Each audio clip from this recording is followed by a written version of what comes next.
Everyone, it's Ross, and in today's video I want to talk to you guys about the tomatoes because they're just taking off, man. They're huge. Like, today's June 11th, and this tomato plant in the back here is over 5 feet tall. It's already actually has fruit on it down here at the bottom.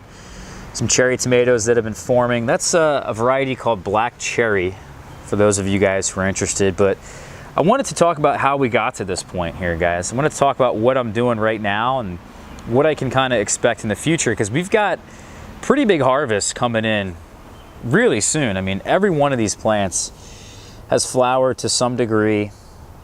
You know, they're putting on lots of fruit now. So it's not going to be too much longer before we have, you know, lots of harvest. We are not going to know what to do with all these, to be honest with you. I'm going to give quite a bit of these away. I'm also going to make a lot of these for sauce. We have specific tomatoes here specifically for paste. But also, you know, this is a huge collection of different varieties. This is like 18 different varieties of heirloom tomatoes, most of which have been recommended to me in Amy Goldman's book, The Heirloom Tomato, I believe it's called. And let's talk about now kind of how we got to this point right here. It all really started indoors. So sometime around February 1st is when we started them in 3-inch by 3-inch pots, cow pots. And you can go back and watch all these videos, by the way. This is all part of the 250 Days of Gardening series. Because why is it 250 days? Is that I'm including the indoor portion of our growing season. And this all started way back then. So if you're thinking about getting these tomato plants and you want them now, it's going to be very difficult to do this. So it all started way back then, when a lot of you guys had told me that you're just starting your tomato plants too soon, Ross. They're gonna not transplant well. They're gonna get too lanky. Even people were quoting, you know, educational studies from universities. And I was telling them that, yeah, I agree with you guys. There's a lot of different things that people can do, though. You know, every grower's different. Every grower's condition's different. You know, I'm not growing them in a field here, guys. I'm growing them in a really small space. I can really take care of them, and I can really select the right microclimate. So not only do we get them a head start, but they're in just like the perfect spot. We're gonna get to that in a moment.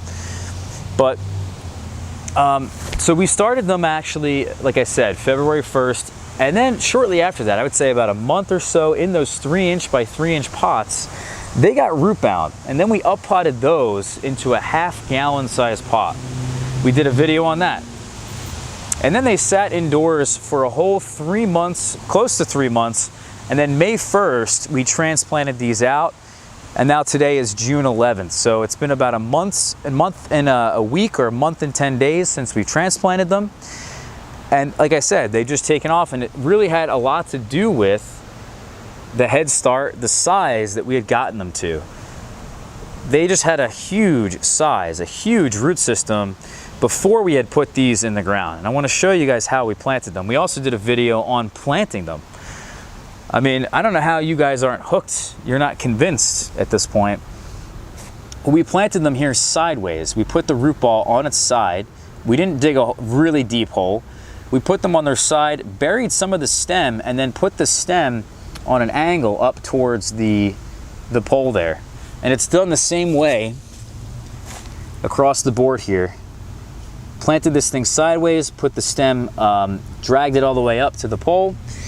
And now we've got ourselves just really strong, healthy tomato plants. It's because the whole reason for that is that when putting them on their side and not burying the root ball very deep, you've got yourself essentially more heat that way, because the deeper we go down in the earth, the cooler the soil is. On the surface, especially in the spring, it's a lot warmer. So we want to make sure that we're getting the soil really warm. We don't want to cover it with mulch. We want to make sure it's in a nice microclimate.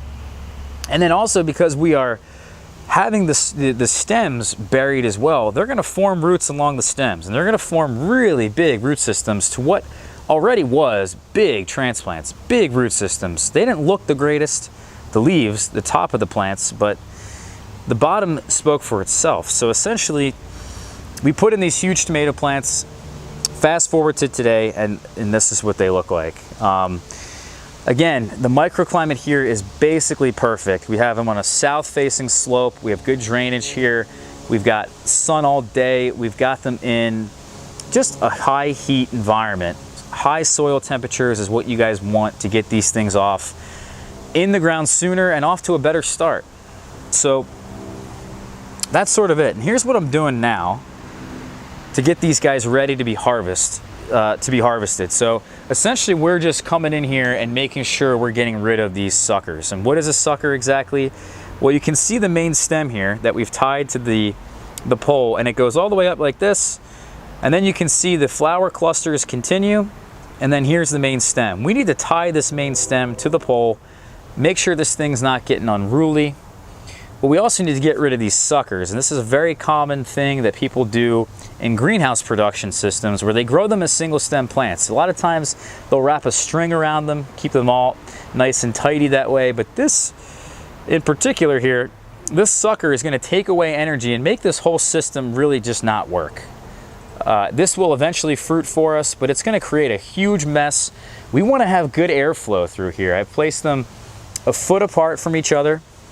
So each of these poles is representing 1 square foot of growing space, of vertical space. And essentially that's what we want to keep them to. We don't want to let them get out of control. We don't want to let them bush out, because that's what a tomato plant will naturally want to do. So we're going to come in here and actually take off this sucker. You can again follow that. It's right above the leaf here, which then attaches to the main stem. And then in between the main stem and the leaf is the sucker. We just break this off very easily with our hands. We could also come in here with scissors or pruning shears.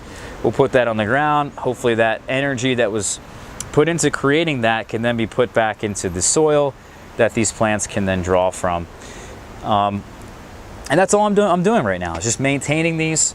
Like I said, this black cherry, I think I may have said this to you guys, this black cherry tomato plant is huge. It's doing really well. It's got flowers all up and down it, and it's already got fruit forming down in here. So we're not really that far away from our first tomatoes, particularly of that variety, but almost all of these across the board has flowers on them. I'm going to show you guys a couple more varieties here, something I've found just to be really interesting. Look at this guy back in here. Isn't that something? So this is a variety in here called Blonde Kopfchen, which is a red little tomato. I think it may be a cherry tomato, but it could also be a currant. And this is the tag down in here. Hopefully you guys can read that. There you go. And this is one of the varieties, again, that Amy Goldman had recommended in her books. I got these varieties mostly from Seed Savers, also from Baker Creek, and they've done just exceptionally well. And look at that nice little, I mean, this is it's a crazy cluster of fruits right there. That's just really impressive. Also, we did do, by the way, for those of you guys who were telling me that my tomato transplants were just too big, too lanky, I started them too early. We did have some tomato plants that we didn't start right away. Some of the seeds didn't make it right off the bat. This particular variety we got from a friend a bit late. And this one was started about a month and a half, maybe even 2 months. I'm not exactly 100% sure, but this variety right here was started much later than these other varieties that are much taller, much more vigorous. Just transplanted way better. And you can see right in here, this guy just doesn't compare. So getting them a little tomato plant in the ground compared to these larger tomato plants with the larger root system, it's just night and day difference. So I wanted to show you guys that difference there. For some of you guys who were sort of doubting the process, you know, there's just a million ways to do the same thing here, guys. You know, not everyone has to do everything by the books, by what the universities are saying. You know, we're not farmers, we're backyard growers. We're growing them in a really small space here. And the nice part about this is that I'm gonna have tomatoes starting very soon till like pretty much till frost. And that's really difficult to say for a lot of people because we get a lot of disease at a certain point in the year. People just struggle with their tomato plants. And we're gonna do a nice comparison because I have some tomato plants here that I'm growing as single stem plants. And then I have some others on the other side of the house that I have about 9 or 10 plants over there. Those are gonna be bushed out and we're just gonna let them go wild. And you're gonna compare the differences, especially in terms of timing of when these finish compared to the tomatoes over there, and when those actually finish. So for me, you know, again, it's going to be night and day in the production and just the amount of space here. I'm going to have very little disease to deal with, because we're not only are we, you know, taking out the suckers and tying off the main stem, but we're coming in here down low and we're taking off any of this growth that doesn't look too good. Any of this stuff that looks a bit diseased, because when the water hits those leaves and then splashes up on the other leaves, that's how you spread the disease. That's how, when the water hits the soil and bounces up on the leaves, it keeps spreading. So we want to make sure that we're getting rid of a lot of these lower leaves. And you can see here, this is a, you know, beginning of that, so we can take this off. And that's going to help increase that airflow down here on the bottom. And that's how I'm going to essentially get what is production almost all year, even till frost. Whereas most people, what they have to do here in this area is that they have to succession plant. So we'll have our tomatoes now, we plant new seedlings later, and then we keep doing that so that we always have tomatoes even late in the season. But these just don't stop. And I have a video last fall to prove that here in the Philadelphia area, is that you don't need tons of space. You don't need tons of tomato plants to have just super production. So we'll come at you guys when we harvest these. We'll come at you guys with some taste tests. We talk about the varieties and the differences and the heirlooms, and which I think really are stars out of her book. We'll definitely get a good idea out of from that for sure. And yeah, I want to catch you guys for tomorrow's video. Hope to see you there, and check us out on Facebook, Instagram, and Twitter. You know, for different content definitely than the videos. Also check out the blog, right? rossratty.wixsite.com/blog. We offer consulting services for those of you guys who want to grow figs. And I think that motorcycle is our cue that we're going to end the video. All right, guys, take care, and yeah, hope to see you guys for tomorrow's video. Peace out.